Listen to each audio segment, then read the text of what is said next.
김건희 여사 특검법과 관련해 가지고는 거기에 대해서도 설명할 것으로 보인다 이렇게 기사를 쓰고 있는데요.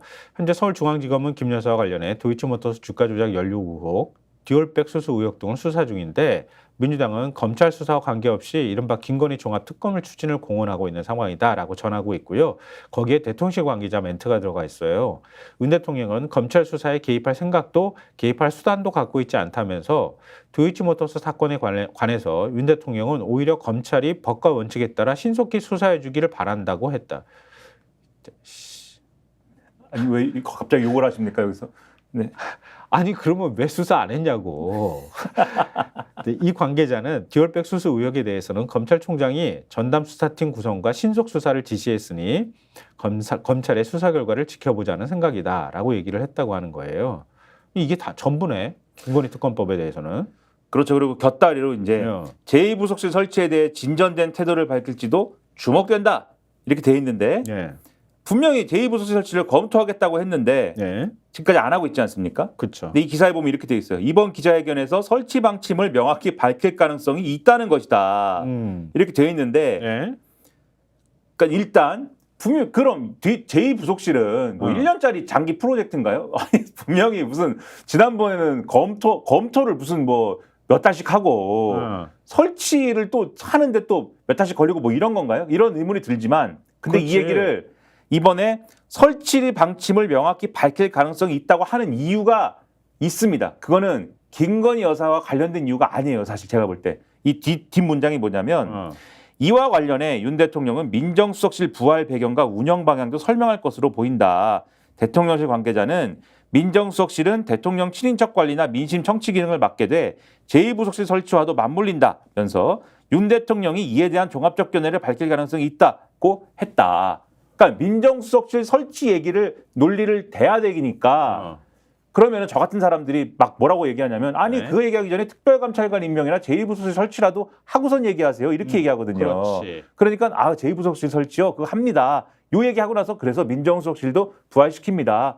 친인척 관리도 해야 되고 말이죠. 이렇게 가려고 제2부속실 설치도 얘기할 수도 있다. 그다음에 기자회견에 앞서 7일쯤 민정수석에 김주현 전 법무차관을 임명할 것으로 알려졌다.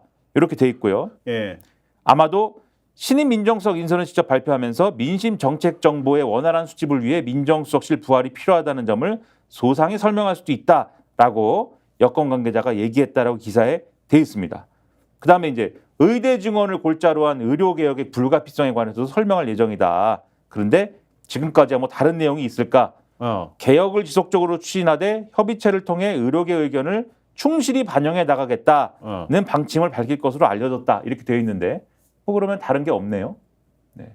뭐 이제 와서 뭐 다를 게 있을 수도 다른 게 있을 수도 없지만 이제 와서 뭐 아니 그러니까 한겨레 신문이 아까 펼치면 저희가 보여드렸잖아요. 지난 국정에 대해서 부족한 부분이 많습니다. 외교 문제 그렇다고 엉망진창이었습니다 말하지 못할 거 아니야. 자기가 했는데. 그래도 이런 성과가 있었지만 이런 부분은 부족했고 앞으로 이렇게 해나가겠습니다. 이런 게 나와야 되는데 뭐 이런 부분이 부족했다는 건 얘기 안 할 가능성이 굉장히 높잖아요. 그동안에 어떤 걸 잘했는지에 대해서 얘기할 가능성이 굉장히 높기 때문에 걱정되는 부분이 좀 있고 지금 당장 현안이라고 할 수 있는 최상병이나 김건희 특검법이나 이런 부분에 대한 대통령의 입장이 뭔지 이 부분에 대해서 국민들은 주목할 수밖에 없을 것 같은데 중앙일보 정치부장이 굉장히 흥미롭게도 칼럼을 썼어요. 중앙일보 최민우 정치부장인데요. 칼럼 제목이 믿을 건 찐윤이 아니라 국민이다. 이 칼럼 제목만 봐가지고 이게 무슨 내용을 얘기하는지 좀 헷갈렸는데 제목은 좋은 내용인데 그 내용을 들여다보니까 또 대통령이 이번 기자회견에서 어떤 얘기를 할지 가상 시나리오를 다 그려놨더라고. 이거 맞을지 안 맞을지를 한번 나중에 우리 구독자분들도 비교해 보시면 어떨까 싶어요. 그러니까 이런 내용이죠. 이거는 그러니까 이 최상병 특검 문제에 대해서는 안타까움을 표할 것이다 이렇게 써 있고 하지만 다음과 같은 이유를 들면서 특검은 받아들일 수 없다고 할 가능성이 높다라고 되어 있습니다. 1. 현재 최상병 사건은 경찰에서 수해 현장 대처 미흡 괄호 열고 업무상 과실치사를 공수처에서 외압 의혹을 수사하고 있다. 그 결과를 보고 특검 도입을 판단해도 늦지 않다. 그래서 민주당이 주도해 만든 공수처를 믿지 못해 무조건 특검부터 하자는 건 진상규명이 아니라 정쟁을 하자는 거 아닌가. 이런 논리. 2. 특검 추천권을 민주당만 갖겠다는 것은 억지다. 여야가 합의하거나 대한변협 등 제3자가 추천하는 게 상식이다. 사실상 민주당이 특검을 지명하는 건 민주당 특검청을 만들겠다는 의도 아닌가. 특검이 수시로 언론 브리핑을 하는 것도 악영 우려가 있다. 예. 3. 수사 외압은 악의적 프레임이다. 군은 사망 사건 자체를 수사할 수 없다. 문재인 정부 때인 2021년 군사법원법을 개정해 사망, 성범죄 등의 경우 지체 없이 민간에 이첩하게 했다. 오히려 초동조사만 해야 할 박정훈 수사단장이 임성근 사단장 등 8명을 과실치사로 단정 지은 것이 월권이다. 이렇게 할 거다라고 일단 써놨는데 근데 되게 웃겨 보면 그렇게 근데- 윤 대통령이 대답할 거라고 해놓고 난 다음에 자기가 그걸 쓴 거잖아요. 자기가 상상해서. 그렇죠. 그다음에 자기가 또 부정해 뒤에다가. 근데 그렇게 해놓고서는 대통령 공격을 반박할 민주당 동거도 적지 않다. 양측의 지루한 공방만 계속될 게 뻔하다. 대통령은 사태를 해결하고 종지부를 찍어야지 논박을 이어가면 이득 볼 게 없다. 이렇게 써놨는데 예. 앞서 1번, 3번의 경우에는 어. 어저께인가요? 김웅 의원이 어. 무식한 소리라고 SNS에 썼습니다. 무식한 소리다 그거는. 아무튼 그 얘기를 잠깐 하고 예. 그러면서 이게 결국은 순리대로 풀었어야 될 문제를 네. 박정원 대령을 항명수계로 몰아세우고 이종섭 전 국방장관을 호주 대사로 보내면서 사태를 더 키운 거고 더 냉정한 현실 윤 대통령이 과연 특검을 막을 수 있느냐 거부권 행사에도 과거처럼 부결된다는 보장이 없다.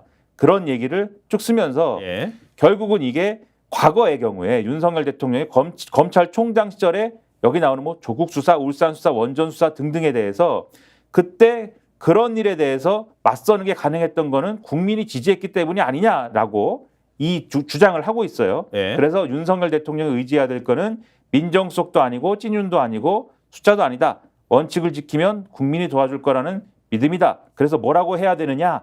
이 사람의 답은 이 최민우라는 분의 부장님의 답안은 뭐냐면 예. 최상병 특검법은 불합리한 요소가 가득하다. 그럼에도 불구하고 수용하겠다. 국민이 원하면 따르겠다. 특검 문제로 더 이상 국정이 멈춰서는 안 된다. 국정 최고 책임자로 국민만 바라보고 나아가겠다.